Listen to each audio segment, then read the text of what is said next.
एक बार सुषमा अपने मायके से रात को ससुराल आ रही होती है। उसने सुंदर से कपड़े और गहने पहने हुए थे। वहीं पास में रास्ते के किनारे एक बरगद का पेड़ था जिस पर एक चुड़ैल रहती थी। अरे वाह, कितनी अच्छी सेंट की खुशबू आ रही है।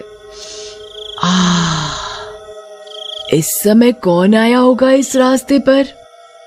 जो भी है, चलो एक बार चलकर देखा तो जाए।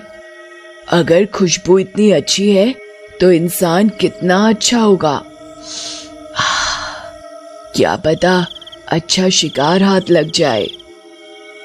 चुड़ैल पेड़ से उतरकर वहीं छुपकर खड़ी हो जाती है। सुषमा जैसे ही उसके सामने से गुजरती है, चुड़ैल उस खुशबू की दीवानी हो जाती है।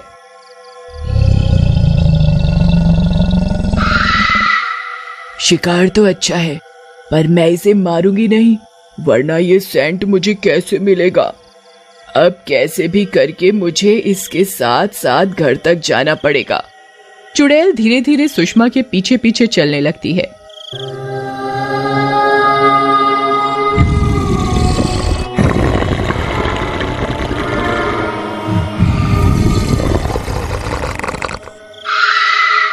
ये मुझे ऐसा क्यों लग रहा है जैसे कोई मेरा पीछा कर रहा हो।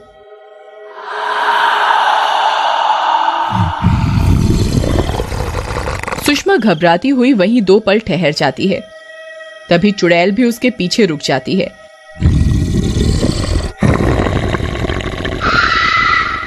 पर सुषमा डर के चलते हुए पीछे पलट कर नहीं देखती। शायद मेरा वहम है, मुझे चलना बंद नहीं करना चाहिए। आई थिंक चल बेटा सुषमा, फटाफट घर पहुंच अपने।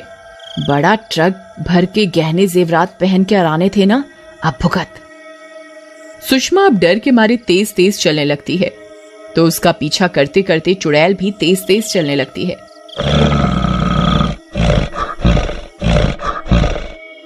अब सुषमा को पैरों की आहट ज्यादा आने लगी थी।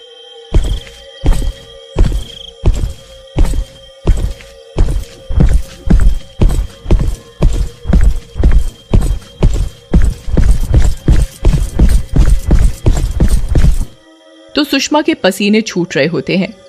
सुषमा अपनी साड़ी पकड़कर भागना शुरू कर देती है। अच्छा बेटा, मुझसे बचने के लिए भाग रही है ना? मैं भी एक नंबर की चुड़ैल हूँ, देखती हूँ कैसे बच के निकलेगी तू। आजा। आगे आगे सुषमा भागती है, पीछे पीछे चुड़ैल भागती है उसके। फिर चुड़ैल को ऐसा लगता है कि कहीं सुषमा डर से मर गई तो उसे वो सेंट कभी नहीं मिल पाएगा। तो उसने एक तरकीब निकाली। अचानक से चुड़ैल एक औरत का रूप लेकर सुषमा के आगे आ जाती है।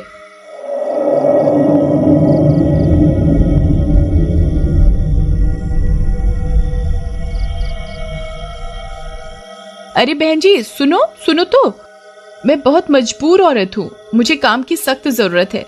कृपा करके मुझे काम दे दो अपने घर में, तो मेरा भला हो सके। सुषमा उसकी आवाज सुनकर रुक जाती है। तो अभी तुम ही मेरे पीछे पीछे भाग रही थी क्या?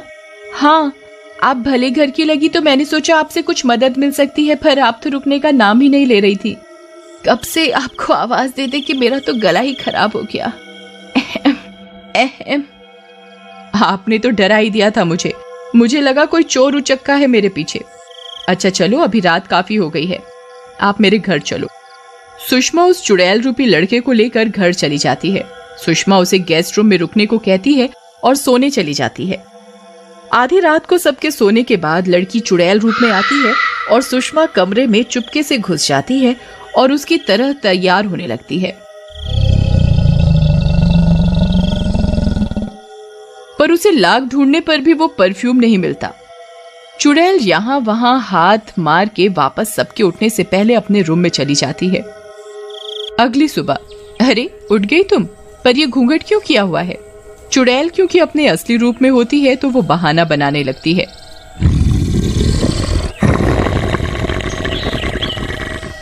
वो हमारे यहाँ दिन में ऐसे ही रहा जाता है, इसीलिए। चलो कोई नहीं। अच्छा, मैंने तेरे लिए कुछ कपड़े निकाले हैं, ये लो, और तैयार होकर रसोई में आ जाओ, नाश्ता बनाना है। चुड़ैल जैसे सुषमा को तैयार हुआ देखती है, वो भी वैसे ही तरीके से तैयार होकर घूंघट करके रसोई में घुसती है। अरे मालकिन, आपका सेंट बड़ा अच्छा है, खुशबू बड़ी दूर तक जाती है इसकी। भाई साहब तो आपके इर्द गिर्द ही घूमते रहते होंगे। अरे बस भी कर अब, ऐसा कुछ भी नहीं है, मेरे पास कई सारे परफ्यूम हैं, तू भी ले लियो एक। जैसे ही चुड़ैल को सेंट मिलता है, मानो उससे ज्यादा रईस कोई था ही नहीं। दोपहर में सुषमा अपने मुंह पर फेस पैक लगाती है और सोफे पर आराम करने लगती है। उसे देखकर चुड़ैल भी चुपके से फेस पैक उठाती है और अपने मुंह पर लगा लेती है। पर जैसे ही सुषमा मुंह धोने के लिए उठती है तो चुड़ैल घूंघट कर लेती है। अरे सुन, जरा एक कप कॉफी तो बना दियो मेरे लिए। कॉफी पी के शायद लोग सुंदर बन जाते हैं। तभी बड़े लोग कॉफी ज्यादा पीते हैं, क्यों ना आज मैं भी पी के देखूं। चुड़ैल कॉफी बनाकर सुषमा को देती है और साथ में खुद भी सेम कप में कॉफी पीने बैठ जाती है।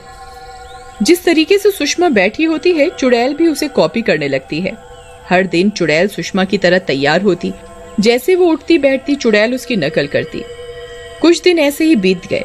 एक रात, सुन, मैं जरा बाजार जा रही हूँ, साहब घर आए तो उन्हें चाय नाश्ता दे दियो। चुड़ैल के पास अब समय ही समय था, वो भी इसी फिराक में कब से थी। आज सही समय है, क्यों ना मैं इस सुषमा के कमरे में जाकर इसके गहने, कपड़े, मेकअप और अपना मनपसंद सेंट ले लेती हूँ।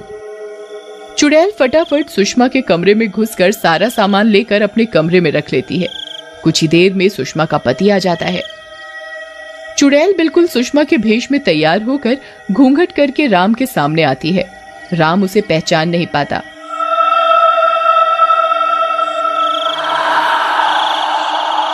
अरे सुषमा, आज तुमने भी उस लड़की की तरह घूंघट किया हुआ है, क्या चक्कर है? तुम्हें कहीं फिर से नई बहू बनने का शौक तो नहीं लग रहा है?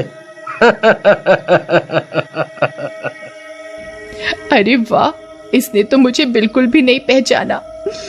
लगता है मेरे हाव भाव बिल्कुल सुषमा की तरह हो गए हैं।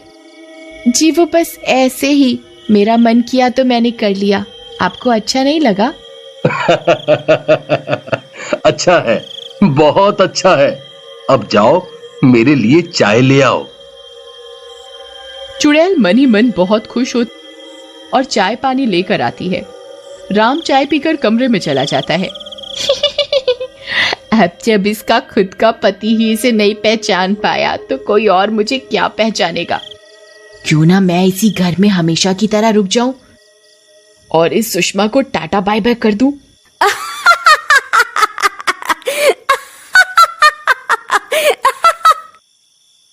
चुड़ैल घर के बाहर कुछ दूर बैठ जाती है, वहीं सुषमा का वेट करने लगती है।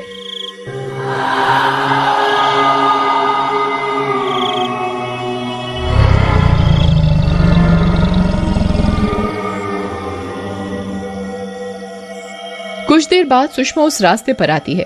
अरे तू यहाँ क्या कर रही है? अच्छा, शायद बैग लेने आई होगी। तू मेरा कितना ध्यान रखती है। तभी चुड़ैल जोर जोर से हंसने लगती है और उसे अपने जादू से उड़ाकर जंगल में ले जाती है।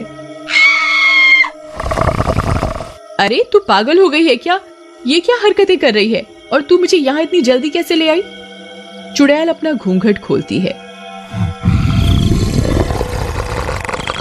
क्योंकि मैं एक चुड़ैल हूँ और मैं कुछ भी कर सकती हूँ। सुषमा बन के दिखाऊं? बोल। एकदम से चुड़ैल सुषमा का रूप ले लेती है और तेज तेज हंसने लगती है। सुषमा ये सब देखकर दंग रह जाती है।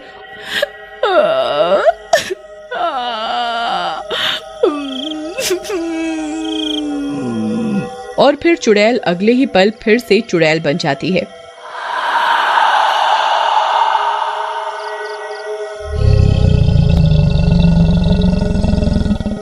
फिर चुड़ैल सुषमा को घने जंगल के अंदर बनी भूतिया गुफा में छोड़ आती है